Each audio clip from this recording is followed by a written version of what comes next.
new spaces, new artworks, and new beginnings.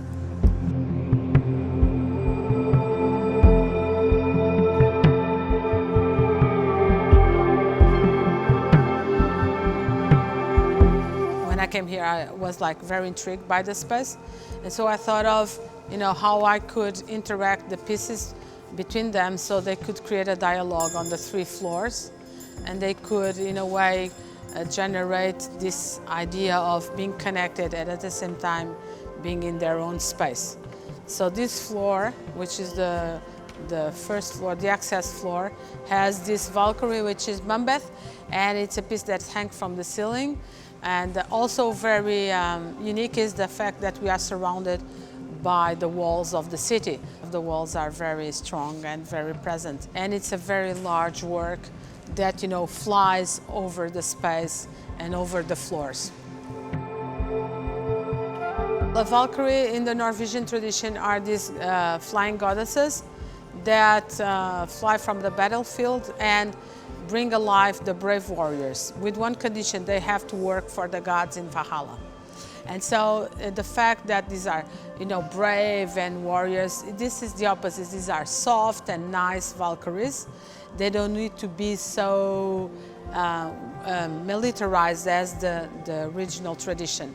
The Valkyries always have a name. They are named after important women that throughout history were not recognized or they were, forgotten in time. So this piece is in homage of Mambeth.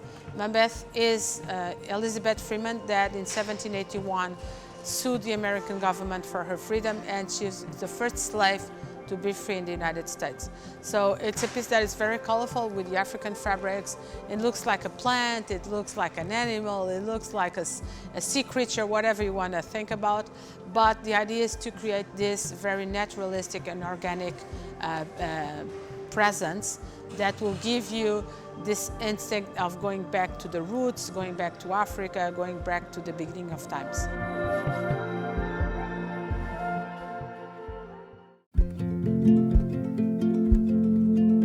This is a work that it's a house, it's a domestic environment, but without objects.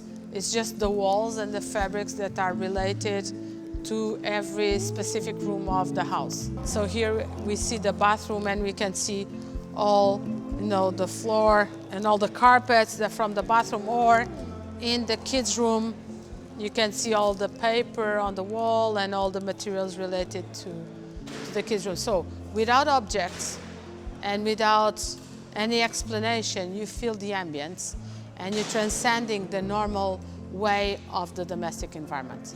When you just come through the ground floor, you just have this experience of different materials and different spaces, but from above, you can see the conceptual drawing of a house plan. So now we're going to go to the Garden of Eden, which is inside of the walls. This is a piece that talks about technology and about nature and how we try to control nature and redesign nature and in a way control the planet Earth. And it's not about controlling, it's about poetry and about sharing. And so this is a labyrinth, so you need to find your way through and you need to find your way back into the exit. And it's a challenge because actually we need to find our way into becoming more natural and more related to nature and less technological. And in a way, in this place, you are given a moment to dream.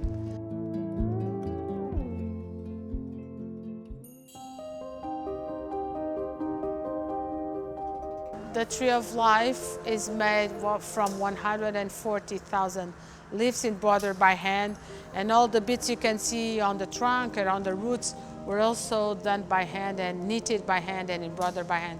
So it's the result of 2 years of confinement during COVID, and the truth is all my team has been worked on this piece intensively, and it gave them hope and it gave them, a purpose for all the time they were in lockdown. For new beginnings, there cannot be a better piece than this one, which shows the starting point of something that will be wonderful, happy, peaceful, and beautiful.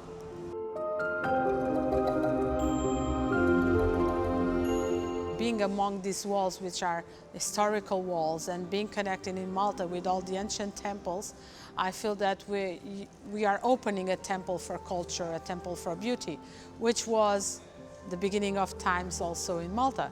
And so it's also incredible that my ancestor, Luís Mendes Vasconcelos, was the 55th Grand Master of the Order of Malta.